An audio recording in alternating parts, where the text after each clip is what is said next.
So today is the Sunday of Orthodoxy, in which we commemorate the triumph of the veneration of icons and the use of icons in the church. And it's hard to come up with something new to say about this.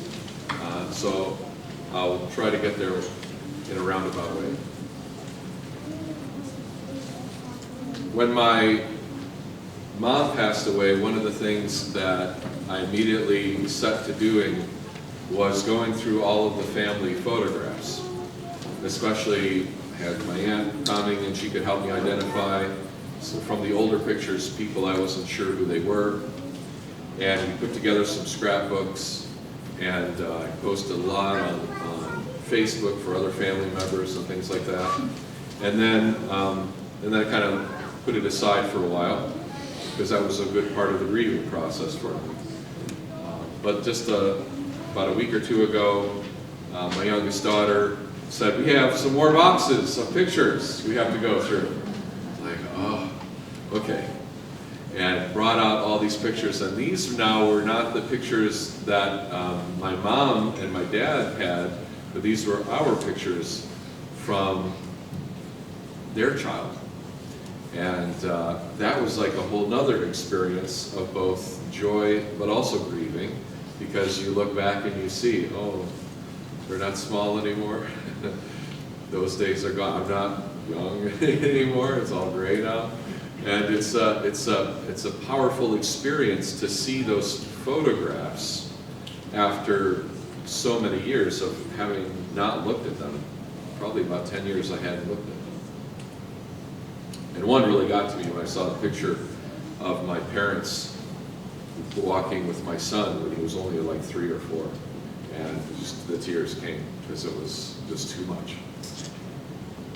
But then I also noticed another thing, and that is the photos kind of cut off around, I don't know, 2006 or so. Because what happened in 2006? The phones, the Facebooks, the interwebs, you know, whatever you want to call it. The digitalization of our memories took place. And I don't think we've realized what an impact that has been on us. But how many of you develop photographs anymore? 1, 2, 3, a few. But if we went 10 or 15 years ago, everyone probably would say, yeah, I take pictures and I go and I take them and I get them developed. How many of you, when you develop them, you print them on your own printer now? Some of you, maybe not. Okay. Anyway, let's put it this way. We don't take pictures the way we used to. We just snap them on our phones and then we upload them. And there's no physical version of them. And I worry about that, because what if, something happens to the net and all of a sudden you lose all that information is just gone. Those pictures are gone. But those pictures we have in our boxes, I have pictures that go back over 120 years. I have a picture of my grandfather's grandfather who fought in the Civil War with his family. They look really stoic. Like, do they have a happy day in their life? You wonder by the look on their faces. But I think it's kind of important. And these images are an important part of our life and how we remember.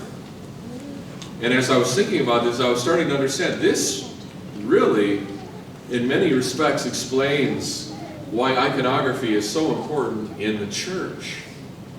Because in the beginning of the church, in the ancient world, not everybody had mosaics and fancy photographs, and it was a wealthy person's thing to be able to have a portrait made of yourself.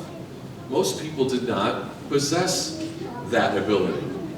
If you go to museums, right, and you see pictures from the ancient world, or even from the medieval world, it's mostly nobles, right? It's mostly the wealthy. So the ability to have an image of somebody important in your life, we just take it for granted. I have hundreds of pictures, photographs. I don't have paintings of anybody, but I have hundreds of photographs. But imagine in the ancient world, that you didn't have that. You had only your memory. And your memory, once you lose somebody, it's hard to call up that image after a while. You think you remember what they look like, but it becomes this fuzzy thing. And even in dreams, it's kind of, you hear their voice, but you don't see their face after a time. It's an odd experience. Memory is fleeting. And so the church took the tradition of the funerary portraits out of Egypt, I would say, and that became the beginning of the iconographic style. Took what was in the culture and applied it to the most noble and most precious people within the community, those who had died as martyrs. And they said, we have to remember these people. We have to keep what they looked like and remember that they lived. And of course, starting with Christ himself, right? We want to remember, what did he look like? And a lot of the early pictures, they're kind of all over the place. There's not a traditional form of Jesus for a couple centuries until it kind of gets standardized. And so over the many centuries, we've kept alive the memory of the most precious, these saints, and the Lord and his mother, first of all. We take it for granted now because since 100 and some years ago, right, photography has democratized the image and made it so that everybody can have images of their beloved departed. And everyone can pull up an incredible lifelike image. And now we even have this the holographic way where you can have Tupac Shakur performing on stage posthumously, right? You can take that data and recreate it so that they're still here. We have these movies where you have people who have died and they're able to create a CG version of them, so they're still acting for us. They're still putting in a performance for us. It's an incredible thing.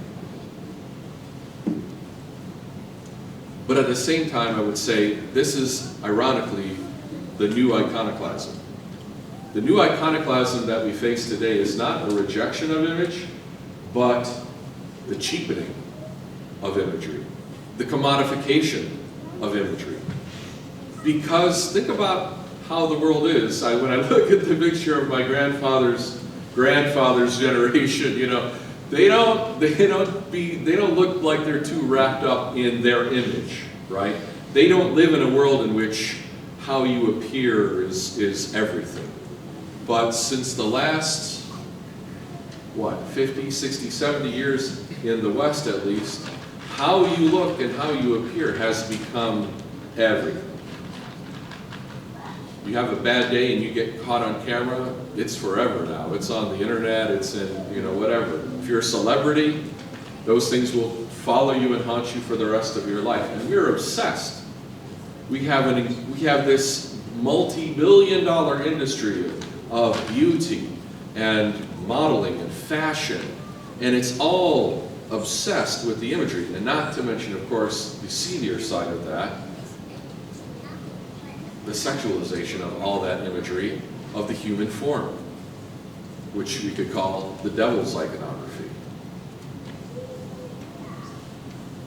And so now we're overloaded with imagery. Instead of living in a world where the only place where you might see images of people was when you went to church and you saw all the saints and you saw the beauty radiating, now you see images all the time, everywhere, and not such good images, right? A debasing and a demeaning of our human dignity and nobility through the use of the image. This is an iconoclasm through imagery. It's a destruction of the image of God within us through the exploitation of a human form. So this is the great challenge we suffer as a society, I'd say, today. Think about the role the image plays in your life. Before, you had some photographs. You had to go through the effort of taking the picture, waiting the 2 weeks to see if they even turned out right, paying the money to do that. Now we're clicking and Instagramming and Snapchatting, and we're putting it all out there without a second thought, and we're obsessed We communicate through memes instead of thoughts. That has become our method, right? I do it. I love it. I live for that stuff. I love it. But it's something's wrong with that too. We've taken this great concept of the image and obliterated it through profusion, through cheapening it. So may God bless you and allow you to really uphold the image of God within you, the beauty of Christ, which is within you and within everyone you meet, so that you look for that beauty, you look for that truth, you look for that memory that is truly the eternal memory within each one of us.